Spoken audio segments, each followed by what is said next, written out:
Olá, família, sejam muito bem-vindos. Hoje vamos mergulhar no final de uma das histórias mais emocionantes e transformadoras da Bíblia, a história do José. Vamos descobrir como o perdão pode, de fato, vencer a dor mais profunda. José se atirou sobre o pai, chorando e beijando o seu rosto. Ele deu ordem aos médicos que estavam ao seu serviço para embalsamarem o corpo do seu pai. E assim eles fizeram. Gastaram 40 dias para fazer isso, o tempo normal para embalsamar um corpo. E os egípcios ficaram de luto 70 dias. Quando passou o tempo do luto, José falou com os altos funcionários do palácio do rei do Egito. Ele disse: façam o favor de levar ao rei a seguinte mensagem. Quando o meu pai estava para morrer, ele me fez jurar que eu o sepultaria no túmulo que ele mesmo preparou no país de Canaã. Por favor, deixe-me ir sepultar o meu pai, que depois eu voltarei. O rei respondeu: vai e sepulte o seu pai, como ele fez você jurar que faria. E assim José foi sepultar o seu pai. Com ele foram as autoridades ligadas ao rei, os altos funcionários do palácio e todos os líderes do Egito. Foram também as famílias de José, dos seus irmãos e de Jacó. Deixaram na terra de Gozém somente as crianças pequenas, as ovelhas, as cabras e o gado. Também foram homens a cavalo e em carretas, de modo que o grupo era muito grande. Quando chegaram a Atade, que fica a leste do rio Jordão, fizeram uma cerimônia de sepultamento num terreiro onde o trigo é malhado.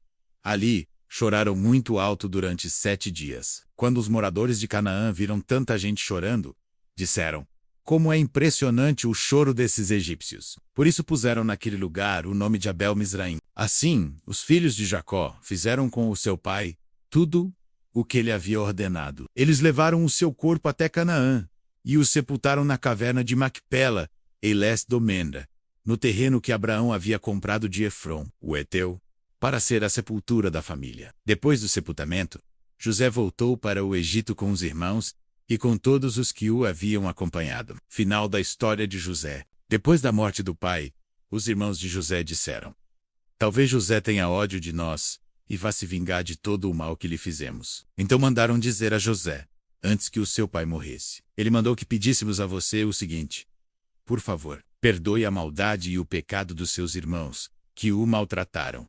Portanto, pedimos que perdoe a nossa maldade, pois somos servos do Deus do seu pai. Quando recebeu essa mensagem, José chorou. Depois os próprios irmãos vieram, se curvaram diante dele e disseram: aqui estamos, somos seus criados. Mas José respondeu: não tenham medo. Eu não posso me colocar no lugar de Deus. É verdade que vocês planejaram aquela maldade contra mim. Mas Deus mudou o mal em bem para fazer o que hoje estamos vendo, isto é, salvar a vida de muita gente. Não tenham medo, eu cuidarei de vocês e dos seus filhos. Assim, ele os acalmou com palavras carinhosas, que tocaram o coração deles. José ficou morando no Egito, ele e a família do seu pai. José viveu 110 anos e chegou a ver os netos de Efraim. Ele também pegou no colo, como membros da família, os filhos do seu neto Maquir, que era filho de Manassés. Certo dia José disse aos irmãos: eu vou morrer logo, mas estou certo de que Deus virá ajudá-los e os levará deste país para a terra que ele jurou dar a Abraão, a Isaque e a Jacó. Então José pediu à sua gente que fizesse um juramento. Ele disse: estou certo de que Deus virá ajudar vocês. Quando isso acontecer, levem o meu corpo com vocês. José morreu com 110 anos. O seu corpo foi embalsamado e posto num caixão, no Egito. Essa história nos ensina que o perdão é uma escolha. É escolher ver o propósito de Deus acima da dor causada pelas pessoas. É liberar o ofensor e, principalmente, se libertar do peso da amargura. Assim como José, somos chamados a perdoar, não porque a ofensa foi pequena, mas porque o nosso Deus é grande e capaz de transformar qualquer mal em bem. Curiosidades interessantes de Gênesis 50. O luto por Jacó durou 70 dias, quase igual ao luto dos faraós.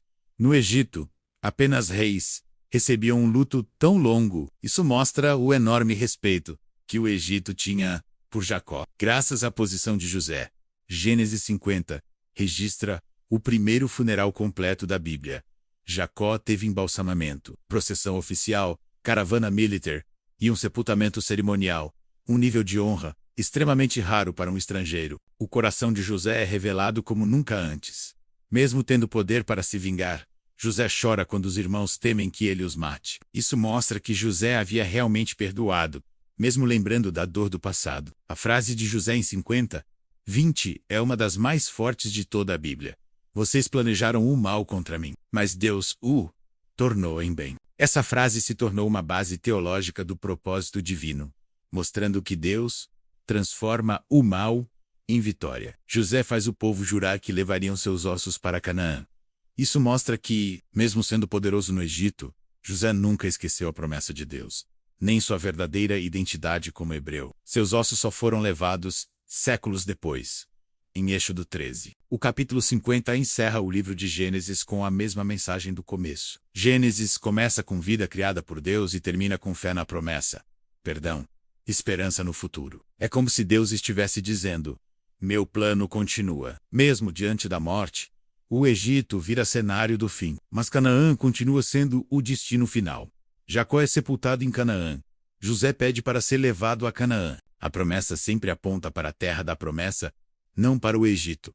Espero que essa reflexão sobre o perdão de José tenha tocado seu coração. Se você está carregando o peso da falta de perdão, que essa história te inspire a entregá-lo a Deus e a experimentar a liberdade que só Ele pode dar. Muito obrigado por me acompanhar nesta jornada. Se este vídeo te abençoou, deixe seu like, compartilhe com alguém que precise ouvir essa mensagem e se inscreva no canal para não perder nossos próximos estudos. Que a paz de Deus, que excede todo entendimento, inunde o seu coração. 8 Approxima